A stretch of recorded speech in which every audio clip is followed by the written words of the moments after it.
उत्तर प्रदेश सरकार की नीतियों का सोशल मीडिया पर प्रचार प्रसार करने पर पैसे मिलेंगे और कथित तौर पर अश्लील, अभद्र और राष्ट्र विरोधी कंटेंट परोसने पर कार्रवाई होगी। इसी सप्ताह बुधवार को उत्तर प्रदेश सरकार ने यूपी डिजिटल मीडिया पॉलिसी 2024 की घोषणा की थी, जिसमें इस तरह के प्रावधान किए गए हैं।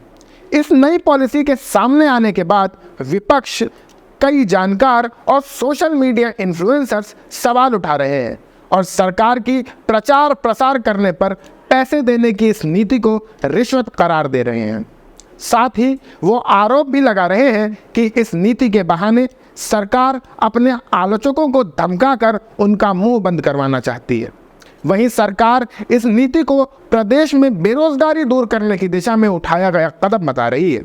नमस्कार, मैं शाश्वत सिंह दर्पण और आप देख रहे हैं द देश पोर्ट। नई डिजिटल नीति के बारे में उत्तर प्रदेश के प्रमुख सचिव संजय प्रसाद की ओर से बीते 28 अगस्त 2024 को जारी प्रेस नोट में कहा गया है, सरकार के कामकाज का प्रसार करने पर प्रोत्साहन दिया जाएगा जो विज्ञापन के माध्यम से होगा। प्रदेश सरकार का कहना है कि सोशल मीडिया प्लेटफॉर्म्स यानी एक्स, ट्विटर, फेसबुक, इंस्टाग्राम और यूट्यूब पर भी प्रदेश सरकार की योजनाओं और उपलब्धियों पर आधारित कंटेंट प्रदर्शित किए जाने पर प्रोत्साहन दिया जाएगा। सरकार ने दावा किया है कि इस नीति के जारी होने से प्रदेश के निवासी जो देश और विदेश में रह रहे हैं, उन्हें बड़ी संख्या में रोजगार मिलने की संभावना बनेगी। सरकार के मुताबिक इस योजना का लाभ सब्सक्राइबर्स और या फॉलोअर्स की संख्या के आधार पर मिलेगा।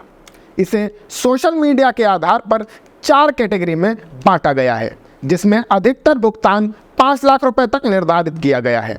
वहीं यूट्यूब पर श्रेणीवार अधिकतम भुगतान की सीमा 8 लाख रुपए प्रति माह निर्धारित की गई है।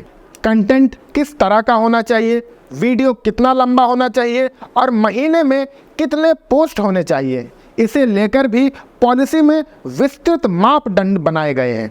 यही नहीं, सरकार की तरफ से कहा गया है फेसबुक, एक्स, इंस्टाग्राम और यूट्यूब पर आपत्तिजनक कंटेंट अपलोड किए जाने की स्थिति में संबंधित एजेंसी या फर्म के खिलाफ नियमानुसार कानूनी कार्रवाई की जाएगी। किसी भी हालत में कंटेंट अभद्र, अश्लील एवं राष्ट्र विरोधी नहीं होना चाहिए। हालांकि कौन सा कंटेंट राष्ट्र विरोधी की श्रेणी में आएगा, इसकी परिभाषा सरकार ने साफ नहीं बताई है। ऐसे में कई जानकार सवाल उठा रहे हैं कि सरकार अपनी सहूलत और राजनीति के हिसाब से राष्ट्र विरोधी की परिभाषा तय कर सकती है और इसका इस्तेमाल विरोधियों या सोशल मीडिया पर अपनी आलोचना करने वालों का दमन करने के लिए किया जा सकता है। ये भी जान लीजिए, पहले आईपीसी में धारा 124A यानी राष्ट्रद्रोह में 3 साल से लेकर उम्र कैद तक का प्रावधान था, लेकिन भारतीय न्याय संहिता 2023 में राष्ट्रद्रोह को लेकर धारा नहीं है, पर धारा 152 इससे मिलती जुलती है, जिसमें भारत की संप्रभुता, एकता के खिलाफ काम करने पर उम्र कैद या 7 साल की सजा के साथ जुर्माना किया जा सकता है। वहीं सोशल मीडिया पर अभद्र भाषा का प्रयोग करने पर आईटी एक्ट के सेक्शन 66E और 66F में मुकदमा लिखा जा सकता है। दूसरी तरफ विपक्ष का कहना है कि इस कदम के जरिए सरकार सोशल मीडिया कंटेंट को भी रेगुलेट करना चाहती है। विपक्ष का आरोप है कि इस कदम से लोकतंत्र कमज़ोर होगा, लेकिन प्रदेश सरकार ने सूचना निदेशालय की तरफ से कहा गया है कि इस नीति के अंतर्गत सूचना निदेशक को अधिकृत किया गया है। वो कानूनी तौर पर ऐसे लोगों के खिलाफ कार्रवाई कर सकते हैं जिनका कंटेंट राष्ट्र विरोधी है, समाज विरोधी है और अभद्र है। ये कार्रवाई FIR दर्ज कराने, पोस्ट को डिलीट करने और सरकारी विज्ञापनों को बंद करने तक की हो सकती है। सूचना निदेशालय की तरफ से ये भी कहा जा रहा है कि ये नीति लोगों के फायदे के लिए है, ना कि किसी को सजा देने के लिए। सरकार की फैक्ट चेक टीम ने सोशल मीडिया के जरिए कहा है, अभद्र भाषा के मसले पर उम्र कैद की बात अफवाह है। टीम ने लिखा, अभद्र टिप्पणी पर आजीवन कारावास तक की सजा के प्रावधान को लेकर भ्रामक सूचना सोशल मीडिया पर वायरल की जा रही है। सरकार की तरफ से डिजिटल मीडिया पॉलिसी में ऐसा कोई प्रस्ताव स्वीकृत नहीं किया गया है। कांग्रेस नेता प्रियंका गांधी ने इसे लेकर उत्तर प्रदेश सरकार की आलोचना की है। प्रियंका गांधी ने कहा है कि जो तुमको हो पसंद वही बात कहेंगे, तुम दिन को अगर रात कहो रात कहेंगे। प्रियंका गांधी ने आगे कहा है कि सरकार की सोशल मीडिया पॉलिसी में न्याय मांग रही महिलाओं की आवाज़ें किस श्रेणी में आएंगी। 69,000 शिक्षक भर्ती आरक्षण घोटाले में उठाने वाले सवाल किस श्रेणी में आएंगे। भाजपा नेताओं विधायकों द्वारा भाजपा सरकार की पोल पट्टी खोलना किस श्रेणी में आएगा। प्रियंका गांधी ने कहा है, तुम दिन को कहो रात तो रात, वरना हवालात। नीति सच को दबाने का एक और तरीका है। क्या भाजपा लोकतंत्र और संविधान को कुचलने से ज्यादा कुछ सोच नहीं सकती? वहीं कांग्रेस के राष्ट्रीय प्रवक्ता अखिलेश प्रताप सिंह ने बीबीसी से कहा, बीजेपी अपने 2 रुपए वाले ट्रोल को रोजगार से जोड़ना चाहती है। सरकार लालच भी दे रही है और डरा भी रही है। ये लोकतंत्र के लिए सही नहीं है। प्रश्न करना और आलोचना करना लोकतंत्र की आत्मा है। वो इन्हें दबाना चाहती है। ये तानाशाहीपूर्ण रवैया है। हम लोग सड़क से लेकर संसद तक आवाज़ उठाएंगे। प्रदेश में मुख्य विपक्षी दल समाजवादी पार्टी के नेता अखिलेश यादव ने कहा, यह भ्रष्टाचार का एक नया तरीका है। अखिलेश यादव ने एक्स पर लिखा, हम बांट रहे हैं दाने, गाओ हमारे गाने, जेल तुम्हारा घर है अगर हुए बेगाने। यही है उत्तर प्रदेश की भाजपा सरकार की नई सोशल मीडिया पॉलिसी का सच।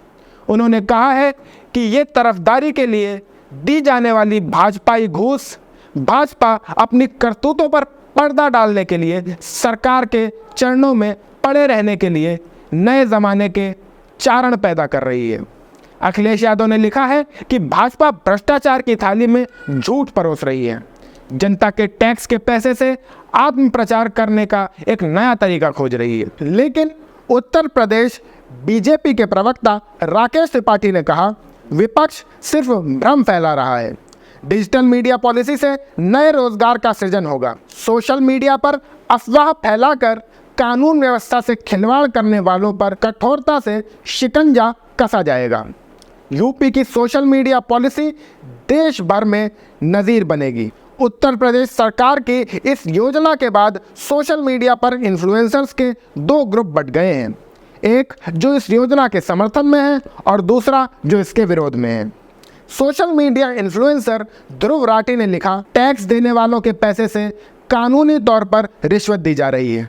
अगर कोई इन्फ्लुएंसर ऐसा करता है तो उसको सार्वजनिक तौर पर शर्मिंदा करना चाहिए। जिसके जवाब में एक दूसरे इन्फ्लुएंसर गौरव तनेजा ने कहा, क्या ये नियम टीवी और अखबार पर भी लागू होगा? इस मुद्दे पर जम्मू कश्मीर में सरकार की नीतियों का समर्थन कर रहे कश्मीर हेड के संचालक पंकज शंकर ने बीबीसी से कहा, स्वतंत्र न्यूज़ और व्यूज़ चलाने वाला डिजिटल मीडिया अब नया मेन स्ट्रीम मीडिया है और यूपी सरकार की नीति का स्वागत है। इसमें सरकार अपने कामकाज को निचले स्तर पर बताना चाहती है और क्योंकि डिजिटल मीडिया की पहुंच बहुत ज़्यादा है और इसके दर्शक वफादार होते हैं, इसलिए ये नीति लाई गई है। हालांकि लखनऊ में 60 लाख सब्सक्राइबर्स वाले 4 PM के संचालक संजय शर्मा कहते हैं, मेरे पास अखबार भी है लेकिन आज तक 7 सालों में सरकार की तरफ से 1 लाख का विज्ञापन तक नहीं दिया गया। प्रदेश में मैं सबसे बड़ा यूट्यूबर हूँ। क्या सरकार हमें विज्ञापन देगी? और नहीं देगी तो उसके लिए क्या कारण बताएगी? ये सिर्फ डराने के लिए किया जा रहा है और सरकार के समर्थकों का इसमें फ़ायदा होगा। हम लोग इस नीति के विरोध में हैं। देश में जब IT एक्ट है तो फिर इस तरह के नियम लाने की क्या ज़रूरत है? उत्तर प्रदेश की योगी आदित्यनाथ सरकार की इस नई पॉलिसी पर आपकी क्या राय है? हमें कमेंट करके ज़रूर बताइएगा।